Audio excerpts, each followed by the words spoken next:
నమస్కారం. బీజే news bulletin కు స్వాగతం. ముందుగా ముఖ్యాంశాలు చూద్దాం.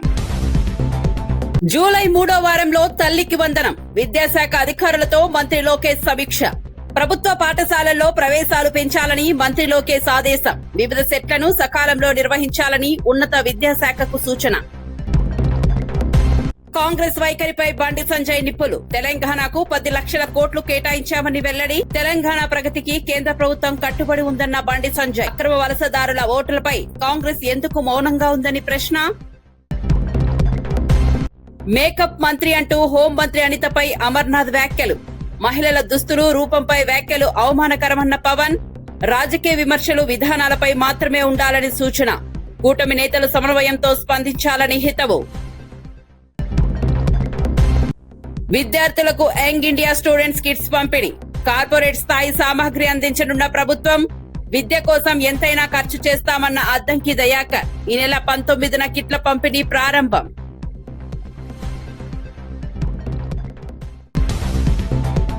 ఇక వార్త వివరాల్లోకి వెళ్తే, విద్యాశాఖ అధికారులతో నిర్వహించిన ఉన్నత స్థాయి సమీక్షలో మంత్రి నారా లోకేష్ కీలక ఆదేశాలు జారీ చేశారు.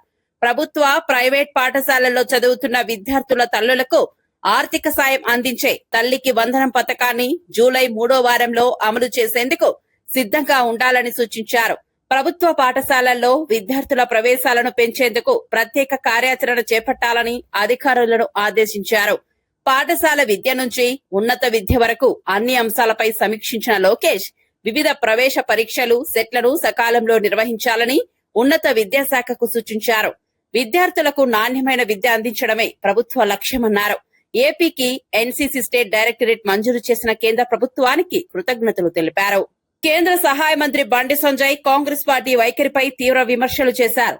తెలంగాణ అభివృద్ధిని అడ్డుకునే ప్రసక్తే లేదని, ప్రధాని నరేంద్ర మోదీ నేతృత్వంలో కేంద్ర ప్రభుత్వం రాష్ట్ర ప్రగతికి పూర్తిగా కట్టుబడి ఉందన్నారు. తెలంగాణకు కేంద్రం భారీగా నిధులు కేటాయించిందని వెల్లడించారు. అక్రమ వలసదారుల అంశంపై కాంగ్రెస్ ఎందుకు మౌనంగా ఉందని ప్రశ్నించారు. అక్రమ వలసదారులను స్థానిక ముస్లింలతో పోల్చడం ద్వారా కాంగ్రెస్ వారిని అవమానిస్తోందని ఆరోపించారు. రాష్ట్ర అభివృద్ధి కోసం కేంద్రం అన్ని విధాలుగా సహకరిస్తోందని స్పష్టం చేశారు. తెలంగాణలో డబుల్ ఇంజిన్ సర్కార్ వస్తే అభివృద్ధి మరింత వేగంగా జరుగుతుందని బండి సంజయ్ వ్యాఖ్యానించారు. రాజకీయపరమైన కార్యక్రమంతో పాటు సేవా కార్యక్రమం తీసుకోవడం, దాంతోపాటు 12 సంవత్సరాలు నరేంద్ర మోడీ గారి పాలనలో సాధించిన విజయాలు, వాటిని ప్రజలకు వివరించేటువంటి కార్యక్రమాలు చేస్తా ఉన్నాం.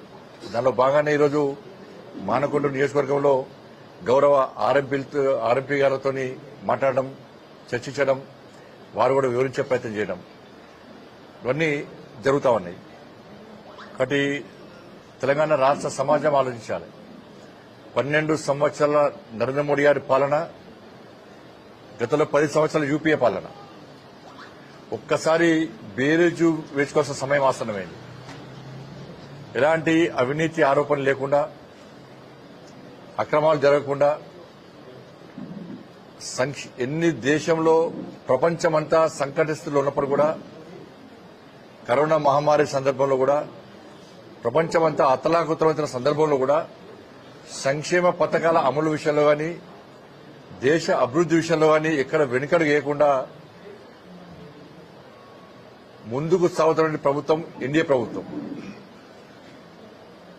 ఒక ముందు చూపుతోని 2047 వికసిత్ భారత్ లక్ష్యంగా ఇలా నరేంద్ర మోడీ గారు ఒక ప్రణాళికాబద్దంగా ఈ దేశాన్ని పాలిస్తున్న విషయాన్ని ప్రజలు గుర్తించాలి. తెలంగాణ రాష్ట్ర అభివృద్ధికి సహకరించడం, దాంతోపాటు కేంద్ర ప్రభుత్వ యొక్క సంక్షేమ పథకాలు అమలు చేయడం, ఇలా ప్రధానమంత్రి ఆవాస్ యోజన ద్వారా ఇల్లు ఇవ్వడం కానీ, గరీబ్ కళ్యాణ్ అనే యోజన ద్వారా రైస్ బియ్యం ఇవ్వడం కానీ, సడక్ యోజన కింద గ్రామాల్లో రోడ్లు కానీ, గ్రామీణ పథకం కింద రోడ్ల నిర్మాణం కానీ, జాతీయ రహదారుల నిర్మాణం కానీ, రైల్వేస్ కానీ, ఎయిర్వేస్ కానీ, గ్రామ పంచాయతీలకు నిధులు కానీ, కార్పొరేషన్ మున్సిపాలిటీ నిధులు కానీ, ఉజ్వల గ్యాస్ కానీ, 14th ఫైనాన్స్ 15th ఫైనాన్స్ నిధులు కానీ, అమృత్ నిధులు కానీ, ఇట్లా అనేక రకాల సంక్షేమ పథకాలను ఇవాళ నిరంతరం ఇవాళ కేంద్ర ప్రభుత్వం కొనసాగిస్తున్నది. ఇక్కడ ఆటంకాలు, అక్రమాలు, అవరోధాలు లేకుండా వాళ్ళ రైతుల విషయంలో కానీ, ఉద్యోగుల విషయంలో కానీ, యువత విషయంలో కానీ దాదాపు 12 లక్షల ఉద్యోగాలు ప్రధానమంత్రి రోజ్గార్ మేళా పేరుతోని సంవత్సరన్నర కాలంలో ప్రధానమంత్రి రోజ్గార్ మేళా పేరుతోని 12 లక్షల కేంద్ర ప్రభుత్వ ఉద్యోగాలు ఇచ్చిన ఘనత నరేంద్ర మోడీ గారి ప్రభుత్వం. 12 లక్షల ఉద్యోగాలు ఇచ్చినాం కేంద్ర ప్రభుత్వ ఉద్యోగాలు. గతంలో ఏ ప్రభుత్వం చేయలేదు. కిసాన్ సమ్మాన్ నిధితోని పెన్షన్ గా 6 నెలలకు ఒకసారి అమౌంట్ పడతా ఉన్నది. ఇలా ఎంఎస్పీ 2014లో ఎంత ఉండే, ఇప్పుడు ఎంత ఉందో ఒకసారి అర్థం చేసుకోవాల్సిన అవసరం ఉన్నది. రైతు ఆదాయాన్ని రెట్టింపు చేయడమే లక్ష్యంగా మోడీ గారి ప్రభుత్వం ముందుకు పోతా ఉన్నది. దాంతోపాటు Startup India, Make in India, Standup India పెడుతుంది. ఇలా యువతకు ఉపాధి కల్పించడం, చిన్న చిన్న ఫ్యాక్టరీలు నిర్మించడం. ఇవాళ 2 లక్షలకు పైగా కొత్త కంపెనీ నిర్వహిస్తే, స్టాండప్ ఇండియా ద్వారా నిర్మిస్తే దాదాపు 23 లక్షల మందికి ఉపాధి దొరికింది, ఉద్యోగాలు దొరికినాయి. కాబట్టి దాన్ని దృష్టిలో ఉంచుకునే ఇంకా యువతలో పట్ల మార్పు జరగాలి. ఇలా విదేశీ వస్తువులు. ఆంధ్రప్రదేశ్ హోంమంత్రి వంగలపూడి అనితపై మాజీ మంత్రి గుడివాడ అమర్నాథ్ చేసిన వ్యాఖ్యలను ఉప ముఖ్యమంత్రి పవన్ కళ్యాణ్ తీవ్రంగా ఖండించారు. మహిళల దుస్తులు, రూపురేఖలపై వ్యాఖ్యానించడం వారిని అవమానించడమేనని స్పష్టం చేశారు. రాజకీయ విమర్శలు, విధానాలు పాలనపై ఉండాలని, వ్యక్తిగత అంశాలను లక్ష్యంగా చేసుకోవడం సరైంది కాదన్నారు. ప్రజాప్రతినిధులు మాట్లాడేటప్పుడు మరింత బాధ్యతతో వ్యవహరించాలని సూచించారు. అనితపై చేసిన వ్యాఖ్యలు మహిళలందరినీ కించపరిచినట్లేనని పేర్కొన్నారు. రాజకీయాల్లో సంస్కారం, మర్యాద పాటించాల్సిన అవసరం ఉందన్నారు. కూటమి నేతలు కూడా సంయమనంతో స్పందించాలని పవన్ కళ్యాణ్ సూచించారు. అనుభవంలోకి రాదు అంటే మొన్న చూశారు కదా, మనకి పెహల్గాంలో జరిగిన తర్వాత మనకి చాలా కిరాతక వాళ్ళ ప్రాణాలు కోల్పోయినప్పుడు వాళ్ళ చేతుల్లో ఆ ఇంపాక్ట్ ఎలా ఉంటుంది. అలాంటిది రెగ్యులర్ ఫీచర్ ఇక్కడ జమ్మూ కానీ, అది నిన్న మన పార్లమెంట్ ప్రతినిధులు కూడా అదే చెప్పాను నిన్న మన ఎంపీసీ కూడా. అంటే మనం ఎంతసేపు మన పరిధిలోనే ఉంటాం కానీ ఒకసారి దేశ పరిధిని, విస్తృతిని కూడా అర్థం చేసుకొని మనం మాట్లాడితే బాగుంటుంది. One thought behind. So thank you. అంటే ఈరోజు నేను ఇక్కడ ప్రత్యేకించి వచ్చింది భూపేందర్ యాదవ్ గారికి, honourable minister for environment and forest and climate change. I came here to convey my heartfelt thanks to him in establishment of a common facility center for training and research for a forest department, which is called Aranya Bhavan. So in that we will establish Hanuman, an acronym for Human Animal Conflict Mitigation Center, and Great Green Wall Monitoring Center, and Command Control Center for Forest Fire, and State Tiger Monitoring Center. అంటే ఈ 4 ఈ బిల్డింగ్లో ఇప్పుడు ఈ 19 అనుకుని మేము చేయబోతుంది. దానికి పర్మిషన్ ఇచ్చారు. ఈ బిల్డింగ్లో అనగా ఏంటంటే, ఈ మనకి చిత్తూరులో కానీ, పార్వతీపురంలో కానీ ఒరిస్సా నుంచి ఏనుగులు వచ్చేస్తున్నాయి, లేదంటే తమిళనాడు నుంచి ఏనుగులు వచ్చి మనకి చిత్తూరు సైడ్ వీటిని ఎలాగ ఎదుర్కోవాలి, మనిషికి వాటికి అంటే వాటిని సేఫ్గా పంపించి మనుషులకి ఇబ్బంది కలగకుండా, పంటలు నాశనం అవ్వకుండా, మనిషి ప్రాణాలు పోకుండా ఎలా ఉండాలనేది హ్యూమన్ యానిమల్ కాన్ఫ్లిక్ట్ కింద ఇవన్నీ చూడగలం. దాని నుంచి దానికి అప్రూవల్, ఆ బిల్డింగ్ అప్రూవల్ అడిగితే పాపం అడిగిన వెంటనే పెద్ద మస్తు వచ్చారు. దానికి నా కృతజ్ఞతలు తెలియజేసుకోవడానికి వచ్చాను. అలాగే ఇంకోటి మేజర్గా మాట్లాడింది ఏంటంటే, మనకి శ్రీశైలం, నాగార్జున సాగర్ శ్రీశైలం టైగర్ రిజర్వ్ ఉంది. దాంట్లో ఒకటి మనకి ఆల్రెడీ 90 బేస్ క్యాంప్స్ ఉన్నాయి, అంటే టైగర్ మూవ్మెంట్కి ఇవన్నీ ఎలా ఉన్నాయని చూడడానికి. దాన్ని మేము ఏం అడిగామంటే ఒక 150 బేస్ క్యాంప్స్ పెంచుకోవాలి. దానికి అదనంగా ఒక 300 మంది పర్సనల్ ఫారెస్ట్ గార్డ్స్ అవసరం అవుతారు. సో దాన్ని సెంట్రలీ స్పాన్సర్డ్ స్కీమ్స్ ఉంటాయి. వాటి కింద మీరు అదనంగా ఇంకొక ఉన్న 90కి ఇంకొక 60 క్యాంప్స్ మేము యాడ్ చేయాలనుకున్నాం. అది స్థానికంగా లోకల్ మన చెంచు యువతే దానికి గార్డ్స్గా ఉంటారు.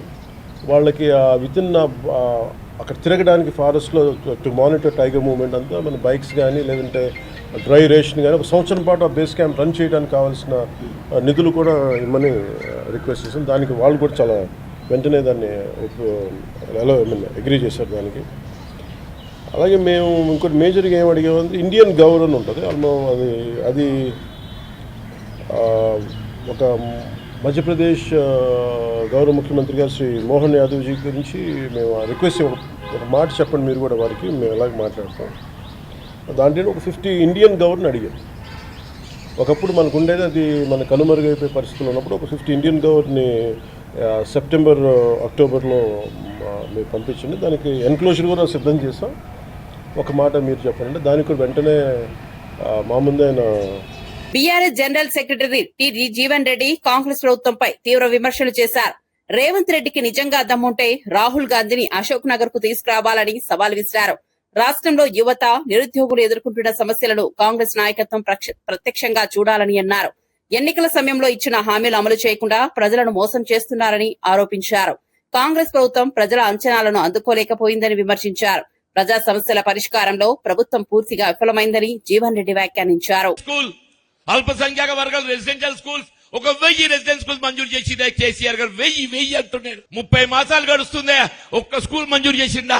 నేను ఏదో పత్రికలు చదివినా లే రాష్ట్రంలో 26,000 పాఠశాలలు ఎందుక నేను వీళ్ళు కుదిస్తా 4,000 అని చెప్పి అంటుండే. ఎవడన్నా పాఠశాల తగ్గించాలని ఆలోచన చేస్తాడా, పెంచాలని ఆలోచన చేస్తాడా? ఇది విద్యా హక్కు చట్టం. ఈ విద్యా హక్కు చట్టం ఏదైతే యూపీఏ ప్రభుత్వం ప్రవేశపెట్టింది, ప్రతి నివాసిత ప్రాంతంలో ఒక పాఠశాల ఉండాలని చెప్పని అటువంటి పాఠశాల కుదించిన కుట్ర ఇంకో రేవంత్ రెడ్డి చేయబోతుందని చెప్పంటారు. ఇలా విద్యార్థులకు ఏదైతుందో ఫీజు రియంబర్స్మెంట్ మన బీఆర్ఎస్ ప్రభుత్వం ఏదైతుందో చదువులు మాత్రమే విద్యార్థుల బాధ్యత, చదివించే బాధ్యత కేసీఆర్ చేపట్టి. ఇవాళ ఏమైంది? ఎక్కడైనా కళాశాలలో చేరిక కావాలంటే మన ఫీజు మనం కట్టుకుంటేనే కాదు, మనకు చేరిక లేదే అంటున్నాను. నిరుద్యోగ యువత రాష్ట్రం ఏర్పడ్డది, దశాబ్ద కాలంలో నిర్మాణం చేసి నిరుద్యోగ యువత తోడు నిలిస్తే ఇలా ఆచరణ పల్లెగా ఊరేగించి ప్రభుత్వం అధికారానికి వచ్చింది కాంగ్రెస్ పార్టీ. ఎన్నికలు చేసే వాగ్దానం అమలు చేయాలి కదనే. మొదటి 2 సంవత్సరాల 3 లక్షల ఉద్యోగాలు కల్పిస్తా అని చెప్పిండు, కల్పించింది 17,000 అని చెప్పి అంటున్నాయి. నిన్న ఏదైతున్నదో 19,000 కానిస్టేబుల్ ఉద్యోగాలుంటే కేవలం 5,000 నోటిఫికేషన్ ఇస్తున్నారు, 5,000 నోటిఫికేషన్ ఇస్తున్నారని చెప్పంటాం. ఉద్యోగాలు ఖాళీ లేక కాదు, ప్రభుత్వాన్ని చిత్తశుద్ధి లేక, ప్రభుత్వ చిత్తశుద్ధి లేక చెప్పంటున్నా. ఇలా నిరుద్యోగ యువత అన్నాడు రాహుల్ గాంధీ గారిని పట్టుకొచ్చిందే, ఇవాళ పట్టుకరా. ఇవాళ మీకు ఏదైతే అశోక్ నగర్ కానీ చిక్కడపల్లి కానీ సందర్శించడానికి ఒక ధైర్యం రేవంత్ రెడ్డికి ఉన్నది అని అడుగుతున్నాను. ఈ రాష్ట్ర భవిష్యత్తు ఇలా బీఆర్ఎస్ పార్టీ కేసీఆర్ గారితో ముడిపడి ఉన్నది. దానికి అనుగుణంగా బీఆర్ఎస్ పార్టీ బలోపేతం ఆ దిశగా మన కృషి చేయాలని చెప్పి అంటున్నాను. ఇలా రేవంత్ రెడ్డి ఏదైతుందో అని ఫ్యూచర్ లేదే. చివరికి ఏమైపోయిందో నేను హిట్లర్లు అవుతా అంటాడు. ఇప్పుడు హిట్లర్ కోరుకుంటాడే, అది కాంగ్రెస్. నువ్వు ఇందిరాగాంధీ ఆదర్శంగా తీసుకుంటా అని చెప్పు, రాజీవ్ గాంధీ ఆదర్శంగా తీసుకుంటా అని చెప్పు. ఇప్పుడు హిట్లర్ ఆదర్శం తీసుకుంటా అని చెప్తాడా? హిట్లర్ ఆదర్శం తీసుకుంటా అని చెప్పానంటే చివరిగా హిట్లర్కి ఏ గది పట్టిందో రేవంత్ రెడ్డి కూడా అదే గది పట్టబోతుందని చెప్పి అంటున్నా. మాజీ మంత్రి ఎమ్మెల్యే గంగుల కమలాకర్ కాంగ్రెస్ ప్రభుత్వంపై తీవ్ర స్థాయిలో విమర్శలు గుప్పించారు. కేసీఆర్ కు పేరు వస్తుందనే కారణంతో కరీంనగర్ అభివృద్ది పనులను నిలిపివేశారని ఆరోపించారు. రివర్ ఫ్రంట్, కేబుల్ బ్రిడ్జ్ వంటి ప్రతిష్టాత్మక ప్రాజెక్టులను అడ్డుకున్నారని మండిపడ్డారు. మానేరు వాగు నుంచి భారీ స్థాయిలో ఇసుక త్రవ్వకాలు జరుగుతున్నాయని, కోట్ల రూపాయల ప్రజా సంపద దోపిడీకి గురవుతోందని ఆరోపించారు. కరీంనగర్ అభివృద్దిని రాజకీయ కక్షలతో ఆపేశారని విమర్శించారు.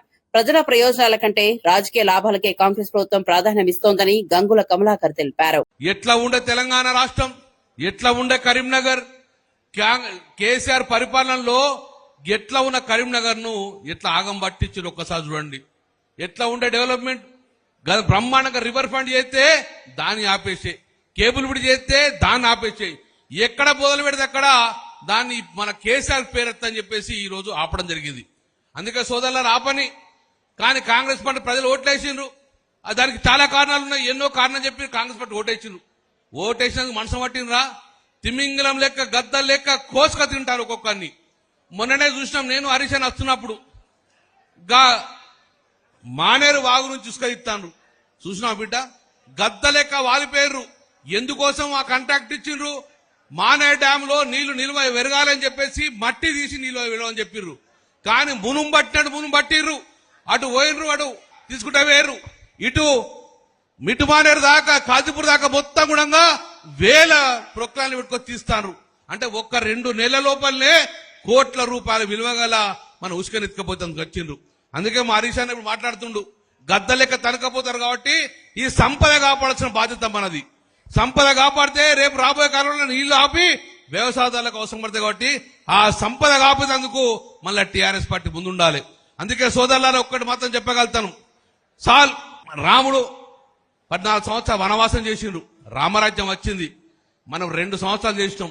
ఒక 2 సంవత్సరాలు ఓపిక పట్టుండ్రి.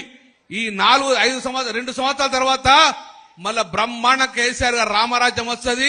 ఒక్కసారి వచ్చినాక మళ్ళా 15 సంవత్సరాలు మళ్ళీ పార్టీని ప్రభుత్వాన్ని మనం కలుపుతాం. హైదరాబాద్ మెట్రో 2వ దశకు తాను అడ్డుపడుతున్నారన్న సీఎం రేవంత్ రెడ్డి ఆరోపణలను కేంద్ర మంత్రి కిషన్ రెడ్డి ఖండించారు. తనపై తప్పుడు ఆరోపణలు చేయడం సరికాదని మండిపడ్డారు. దేశంలోని ఇతర మెట్రో ప్రాజెక్టులను అందిస్తున్నట్లుగానే హైదరాబాద్ మెట్రోకు కూడా కేంద్రం సహకరిస్తోందని స్పష్టం చేశారు. సాంకేతిక, ఆర్థిక అంశాలపై రాష్ట్ర ప్రభుత్వం సహకరిస్తే ప్రాజెక్టులు వేగంగా ముందుకు సాగుతాయని అన్నారు. రాజకీయ ప్రయోజనాల కోసమే బురద జల్లే ప్రయత్నాలు చేయవద్దని సూచించారు. ఏ ప్రాజెక్టు కూడా వ్యక్తుల కారణంగా ఆగదని, విధి విధానాల ప్రకారమే నిర్ణయాలు జరుగుతాయని కిషన్ రెడ్డి వెల్లడించారు. కూడా వెళ్ళినప్పుడు కేంద్ర పట్టణాభివృద్ధి శాఖ మంత్రి స్వయంగా తెలియజేయడం జరిగింది. అదేవిధంగా మెట్రో ఫేజ్ 1 కూడా గతంలోనే భారత ప్రభుత్వం 1250 కోట్లు మెట్రో ఫేజ్ 1కి ఇవ్వడం జరిగింది. చివరకు మెట్రో ఫేజ్ 1 పూర్తయిన తర్వాత నరేంద్ర మోడీ గారు స్వయంగా హైదరాబాద్కు వచ్చి మెట్రో ఫేజ్ 1 ప్రారంభించిన విషయాన్ని కూడా ఈ సందర్భంగా మనం చేస్తా ఉన్నాం. దేశవ్యాప్తంగా అనేక మెట్రోలకు సెకండ్ ఫేజ్కు, థర్డ్ ఫేజ్కు ఏ రకంగానైతే కేంద్ర ప్రభుత్వం సహకారం అందిస్తుందో హైదరాబాద్ కూడా అదేవిధంగా మరి టెక్నికల్గా కానీ ఫైనాన్షియల్గా కానీ మరి చర్చించి రాష్ట్ర ప్రభుత్వాన్ని సహకరిస్తారు తప్ప ఇది తెలంగాణ కాబట్టి కిషన్ రెడ్డి గారు వద్దన్నారు కాబట్టి ప్రాజెక్టులు ఎక్కడ ఆగవు. ఇంత అనాలోచితంగా దుందుడుకు విధానంతో ముఖ్యమంత్రి మాట్లాడము ఏమాత్రం సమంజసం కాదు. తెలంగాణ అభివృద్ధి పట్ల మాకు చిత్తశుద్ధి ఉంది. మాకు ఎవరి సర్టిఫికెటు అవసరం లేదనే విషయాన్ని ఈ సందర్భంగా మనవిస్తున్నాను. నాకు కానీ కేంద్ర ప్రభుత్వానికి కానీ మోడీ గారికి కానీ రేవంత్ రెడ్డి సర్టిఫికెటో కాంగ్రెస్ సర్టిఫికెటో మాకు అవసరం లేదు. మేము రేవంత్ రెడ్డికి జవాబుదారీ కాదు, నేను తెలంగాణ ప్రజలకు జవాబుదారీ, తెలంగాణ అభివృద్ధికి జవాబుదారీ. ఆ రకంగా మోడీ గారు నాయకత్వంలో తెలంగాణ అభివృద్ధి కోసం గత 12 సంవత్సరాలుగా పనిచేశాము, ఇప్పుడు కూడా పనిచేస్తాము. తెలంగాణలో ఏదైతే హామీలు ఇచ్చామో హామీలన్నిటిని కూడా తూచా తప్పకుండా మేము అమలు చేస్తూ ఉన్నాము. అది జాతీయ రహదారుల అభివృద్ధి కావచ్చు, రైల్వేల అభివృద్ధి కావచ్చు, లేక ఇతర అనేక రకాల అభివృద్ధి కార్యక్రమాలు కూడా ఎప్పటికప్పుడు కేంద్ర ప్రభుత్వము ముందుకు తీసుకెళ్తా ఉందనే విషయాన్ని ఈ సందర్భంగా మనం చేస్తున్నాను. అంతేకాకుండా ఈరోజు ముఖ్యమంత్రి గారు నేనేదో మంత్రులను కలిసి నిధులు రాకుండా వాళ్ళకు ఒప్పించాననే విషయం చెప్పడం జరిగింది. ఆయన కొన్ని డేట్లు కూడా చెప్పారు. నేను చాలా స్పష్టంగా కలెక్టర్ గారిని అనేక సార్లు కలిశాను. కలిసిన ప్రతిసారి సోషల్ మీడియాలో పెట్టాను. సోషల్ మీడియాలో 2 డేట్లు తీసుకున్న నా సోషల్ మీడియా డేట్లు నాకే చెప్తున్నాయి. ఈరోజు ఒకటే మనం చేస్తా ఉన్నాను. మాజీ ఎమ్మెల్యే గొంగిడి సునీత తెలంగాణలో మహిళల భద్రతపై ఆందోళన వ్యక్తం చేశారు. రాష్ట్రంలో నేరాల సంఖ్య పెరుగుతోందని, ముఖ్యంగా పోక్సో కేసులు అధికారికంగా నమోదవుతున్నాయని పేర్కొన్నారు. దేశంలో నమోదవుతున్న కేసుల్లో తెలంగాణ వాటా ఎక్కువ ఉందని ఆరోపించారు. మహిళలు, చిన్నారుల భద్రత విషయంలో ప్రభుత్వం విఫలమైందని విమర్శించారు. శాంతి భద్రతలపై సమీక్షలు జరగడం లేదని, బాధితులకు న్యాయం చేయడంలో ప్రభుత్వం నిర్లక్ష్యంగా వ్యవహరిస్తోందని అన్నారు. మహిళలను కోటీశ్వరులను చేస్తామని చెప్పే ముందు వారి భద్రతను కాపాడాలని ప్రభుత్వానికి సూచించారు. మహిళలపై జరుగుతున్న దాడుల విషయంలో కాంగ్రెస్ ప్రభుత్వం స్పందించాలని గొంగిడి సునీత డిమాండ్ చేశారు. 2025 సంవత్సరం చూసుకుంటే దేశంలో 6% కేసులు నమోదైతే తెలంగాణ రాష్ట్రంలో 16% కేసులు నమోదైనాయి. ఒక్క తెలంగాణ రాష్ట్రంలో. అంటే ఎటుపోతుంది తెలంగాణ? కేసీఆర్ గారు ముఖ్యమంత్రిగా ఉన్నప్పుడు ఈ రాష్ట్రం ఆర్థికంగా గొప్పగా అభివృద్ధి చెందింది. కానీ ఈ రాష్ట్రంలో కాంగ్రెస్ పార్టీ అధికారంలోకి వచ్చినాక 2.5 సంవత్సరాలలో విపరీతంగా నేరాలు పెరిగిపోతా ఉన్నాయి, ఘోరాలు పెరిగిపోతా ఉన్నాయి, విపరీతమైనటువంటి క్రైమ్ రేట్ నమోదవుతా ఉంది. కానీ ఈ రాష్ట్రంలో ఉన్న హోంశాఖ మంత్రి అంటే అలియాస్ ముఖ్యమంత్రి, ఇదే రాష్ట్రానికి సంబంధించిన కేంద్ర హోంశాఖ మంత్రి, సహాయ మంత్రి, వీళ్ళెవ్వరు కూడా ఆడపిల్లలపై అఘాయిత్యాలు జరుగుతూ ఉంటే పట్టించుకున్న పాపాన పోరు. ఈ రాష్ట్ర ప్రభుత్వం అందించిన నివేదికలలో చూస్తే కూడా అదృష్టకరం ఏంటంటే మహిళలపై 2024, 2025లో 5,107 దాడులు జరిగినాయి. అది మహిళలపై, నేను చెప్పిన ఫిగర్ 5,107 మంది మహిళలపై అఘాయిత్యాలు జరిగినాయి. ఇక ఈ 2 సంవత్సరాలకు సంబంధించి చిన్నారులపై 1017 పోక్సో కేసులు నమోదైనాయి. ఇవి అధికారికంగా లెక్కల ప్రకారం చెప్తున్న విషయం. అంటే సమాజం దృష్టికి రాని దాడులెన్నో, రాని అఘాయిత్యాలెన్నో మన దృష్టికి రానివి ఎన్నున్నాయో తెలియదు. కానీ లీగల్గా అధికారికంగా మనకు వచ్చిన లెక్కలు చూసుకుంటేనే 1017 మంది చిన్నారుల మీద ఈ తెలంగాణ రాష్ట్రంలో దాడి జరిగిందంటే ఇంతకు మించిన అవమానం ఏమైనా ఉంటుందా అని అడుగుతుంది. ఇంత బాధ్యతారాహిత్యం. ఎక్కడైనా క్రైమ్ జరిగింది అంటే వెంటనే వాళ్లను కఠినంగా శిక్షించినట్టయితే ఇలాంటి నేరాలు జరగకుండా చూసుకునే అవకాశం ఉంటుంది. ఇది నేషనల్ క్రైమ్ రికార్డ్ బ్యూరో చెప్తున్న విషయం ఏంటంటే రాష్ట్రంలో విపరీతంగా క్రైమ్ రేట్ పెరిగిపోయిందని, వీటిని అరికట్టి సమీక్ష చేసే నాలుడే లేకపోయిండు మన రాష్ట్రంలో. మరి ప్రధానమంత్రి ఓ మాట చెప్తారు, ఇక్కడున్న ముఖ్యమంత్రి గారు ఒక మాట చెప్తారు. ఎక్కడ కూడా నేరాలను, ఘోరాలను ఆపే పరిస్థితే లేదు, రివ్యూ పెట్టే పరిస్థితే లేదు. మరి ఇంకా విచిత్రం ఏంటంటే ఒక నేను ఊరు పేరు చెప్పదలుచుకోలేదు కానీ ఒక కాంగ్రెస్ సర్పంచ్ ఒక చిన్నారి పైన దాడి చేస్తే స్వయంగా పోలీసు వాళ్ళు అక్కడ కూర్చొని సెటిల్మెంట్ చేసినారు.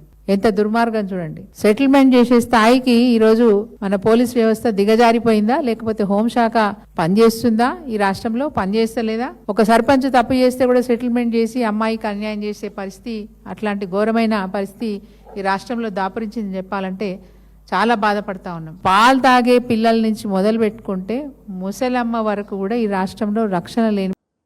విద్య కోసం ఎంతైనా ఖర్చు చేయడానికి రాష్ట్ర ప్రభుత్వం సిద్ధంగా ఉందని ప్రభుత్వ విప్ ఎమ్మెల్సీ అద్దంకి దయాకర్ తెలిపారు. విద్యార్థులందరికీ సమాన అవకాశాలు కల్పించేందుకు ప్రభుత్వం కట్టుబడి ఉందన్నారు.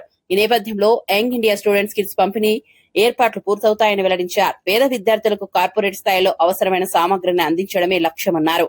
యూనిఫామ్లు, షూస్, విద్యా సామగ్రితో కూడిన కిట్లను ఈ నెల 19న ముఖ్యమంత్రి రేవంత్ రెడ్డి ప్రారంభించనున్నట్లు తెలిపారు. విద్యార్థుల భవిష్యత్తు కోసం ప్రభుత్వం ప్రత్యేక శ్రద్ధ తీసుకుంటోందని అద్దంకి దయాకర్ పేర్కొన్నారు. తెలంగాణ ప్రభుత్వం గౌరవ ముఖ్యమంత్రి రేవంత్ రెడ్డి గారు జూన్ 19వ తారీఖు నాడు యంగ్ ఇండియా స్టూడెంట్స్ కిట్ ను రాష్ట్రంలో ఉన్న 1 నుంచి డిగ్రీ వరకు చదివే విద్యార్థులందరికీ దాదాపు 27 లక్షల మందికి స్టూడెంట్ కిట్స్ ఇవ్వబోతున్నారు. ఎందుకంటే పేద తల్లిదండ్రులకు, తర్వాత కొంత ఆర్థిక ఇబ్బందులు ఉండే తల్లిదండ్రులకు చదివించడమే ఒక సమస్య అయితే ఈ రోజు కార్పొరేట్ వ్యవస్థలో ఎలాంటి సిస్టమ్స్ ఉన్నాయో మీరు చూస్తున్నారు. అదే కాకుండా ప్రభుత్వ స్కూళ్లలో కూడా చదివే విద్యార్థులు చాలా పేదరికంతో ఉంటారు.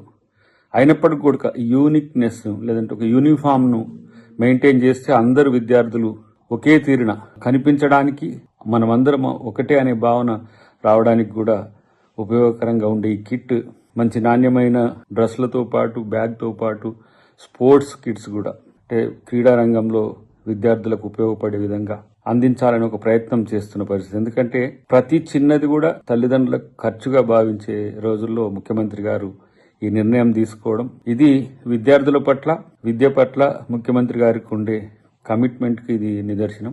ఈ విధంగా చేయడం వెనుక ఉద్దేశం కూడా రేపటి రోజున అన్ని స్కూళ్లు కూడా ఒకే విధంగా, మీరు చూస్తే ఆరుట్లలో తెలంగాణ పబ్లిక్ స్కూల్ మోడల్ కనుక చూస్తే అన్ని ప్రాంతాలలో అదే రకమైన విద్యను అందించడానికి, అందరికీ ఒకే రకంగా విద్యను అందించే ప్రయత్నంలో వారు చేస్తున్నదాన్ని మనం అందరం కూడా గర్వించాలి. ఎందుకంటే ఈరోజు చదివే ఆస్తిగా ఉన్న పరిస్థితుల్లో, విద్యనే ఈరోజు ఎంతో పెట్టుబడిగా ఉంటున్న పరిస్థితుల్లో విద్యకు ప్రాధాన్యత ఇవ్వాలని తెలంగాణ ప్రభుత్వం భావించడం, దాంట్లో విద్యాశాఖ మంత్రికి కూడా వారు ఉండడం వల్ల ఎలాంటి చేంజెస్, ఎలాంటి క్వాలిటీని పెంచితే విద్యారంగం తెలంగాణలో అభివృద్ధి చెందుదని ఇలాంటి ప్రయత్నాలు చేస్తున్నారు. మీరు చూస్తే యంగ్ ఇండియా స్కూల్స్ ఉన్నాయి. ఇప్పుడు దాదాపు 100కు పైచీలకు స్కూల్స్ ఈరోజు ఏర్పాటు చేయడం జరుగుతున్నది. అది దాదాపు 200 కోట్ల పైచీలకు. అక్కడ నాణ్యమైన విద్యనే కాదు, అంతర్జాతీయ స్థాయి ఇంటర్నేషనల్ స్టాండర్డ్స్తో దాన్ని చేయాలనే ఆలోచన, తెలంగాణ పబ్లిక్ స్కూల్ ఆలోచన కానీ, తర్వాత ఇలాంటి విద్యార్థులకు ప్రోత్సాహకాలు ఇవ్వడం కానీ ఇదంతా కూడా ఆలోచిస్తున్న పరిస్థితి. కాబట్టి విద్యార్థులందరూ దీన్ని సక్రమంగా వినియోగించుకోండి. విద్య కోసం ఎంతకైనా ఖర్చు చేయడానికి, వైద్యం కొరకు ఎంతైనా ఖర్చు చేయడానికి ముఖ్యమంత్రి గారు వెనుకడిగారు. కాబట్టి మంచిగా చదువుకోవడానికి విద్యార్థులకు ఇది ఉపయోగకరంగా ఉంటుంది. దీన్ని వినియోగించుకోవాలని ముఖ్యమంత్రి రేవంత్ రెడ్డి చేసిన వ్యాఖ్యలకు బీజేపీ ఎమ్మెల్యే రాకేష్ రెడ్డి ఘాటుగా స్పందించారు. జీహెచ్ఎంసీ ఎన్నికలను దృష్టిలో పెట్టుకుని కేంద్ర మంత్రి కిషన్ రెడ్డిపై సీఎం చౌకబారు విమర్శలు చేస్తున్నారని ఆరోపించారు. రాష్ట్రంలో పరిపాలన వైఫల్యాలను కప్పిపుచ్చుకోవడానికే కేంద్ర మంత్రులు బురద జల్లుతున్నారని విమర్శించారు. మెట్రో అంశాన్ని రాజకీయ లబ్ధి కోసం వాడుకుంటున్నారని మండిపడ్డారు. అభివృద్ది పనుల్లో కేంద్రం పూర్తి సహకారం అందిస్తోందని స్పష్టం చేశారు. ప్రజలను తప్పుదోవ పట్టించే ప్రయత్నాలు మానుకోవాలని రాకేష్ రెడ్డి సూచించారు. పార్టీని ఏదో ఒక రకంగా ప్రజల్లోకి తీసుకెళ్లాలని ఈ మధ్యన కిషన్ రెడ్డి గారి మీద పడ్డాడు. చెప్పండి రేవంత్ రెడ్డితో ఏది కాదని చెప్పండి, ఏది కాదు నీతో. పక్క రాష్ట్ర ముఖ్యమంత్రితో అపాయింట్మెంట్ దొరకదు. బ్యాంకులలో పోతే, ఢిల్లీకి పోతే చెప్పులు దొంగ అనుకుంటారు నిన్ను. మరి ఎందుకు ముఖ్యమంత్రి పదవి నీకు? నీతో నీ కాలేకపోతే, నీకు ఆ సత్తా లేకపోతే పదవి దిగు. ఆడలేక మధ్యలో మీద ఏడవడం.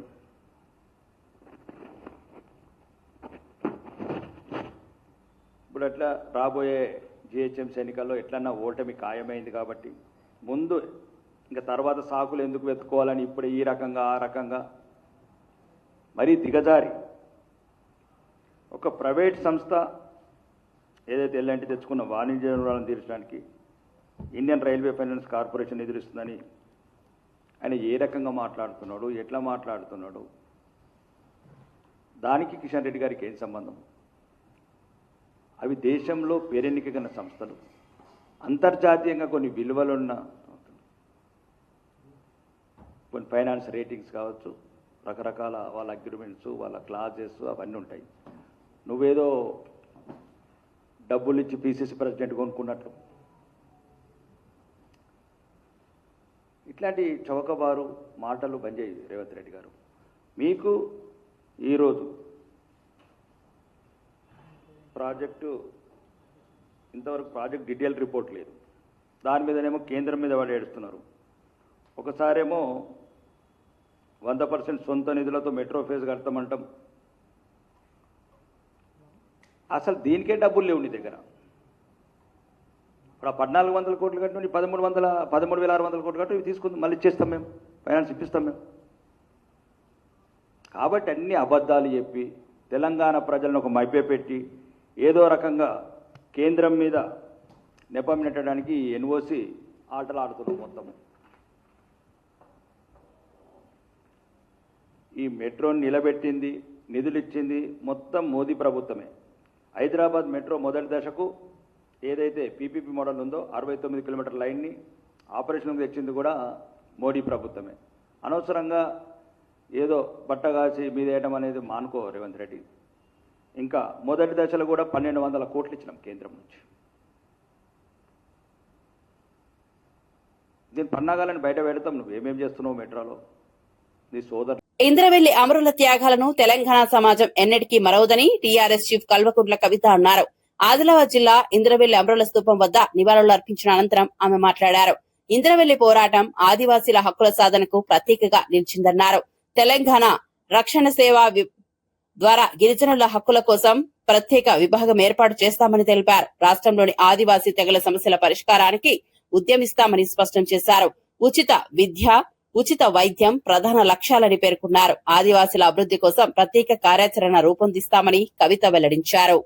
తెలంగాణ ఇవాళ సిర్పూర్ పేపర్ మిల్స్ ఎప్పుడైతే మూసుకుపోయిందో ఆనాడు ఉన్నటువంటి ప్రభుత్వం వాస్తవానికి లోపల ఉన్నటువంటి మెషినరీ కంటే కూడా ఇబ్బడి ముబ్బడిగా అధిక సంఖ్యలోనే డబ్బులు ఇచ్చి కార్మికులకు న్యాయం జరగాలన్న విషయంతో పేపర్ మిల్లును తెరిపించడం జరిగింది. అది మనందరికీ తెలుసు.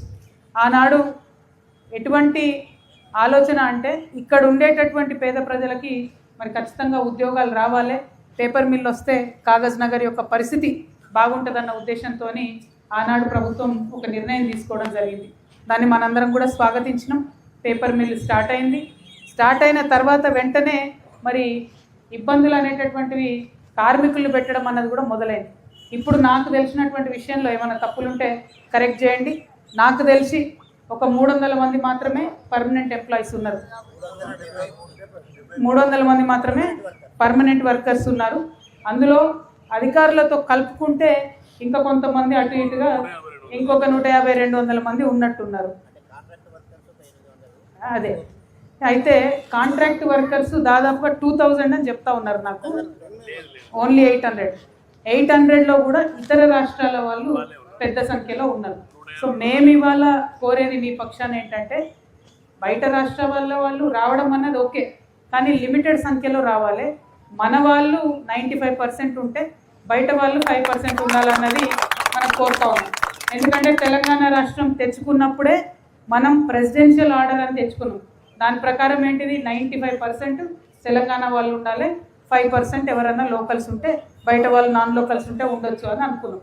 దాంతోపాటు ఇంకొక అంశం, ఇవాళ లేబర్ చట్టాలను కంప్లీట్గా తుంగలో తొక్కుతూ బీజేపీ గవర్నమెంట్ 27 లేబర్ చట్టాలను కుదించి 4 లేబర్ కోడ్లు తీసుకొని వచ్చి దేశవ్యాప్తంగా అక్కడక్కడ అమలు చేస్తున్నామని చెప్పింది. కానీ తెలంగాణలో ఇంతవరకు మన ప్రభుత్వం, ఇప్పుడున్నటువంటి కాంగ్రెస్ ప్రభుత్వం జూలై 3వ వారంలో తల్లికి వందనం. విద్యాశాఖ అధికారులతో మంత్రి లోకేష్ సమీక్ష.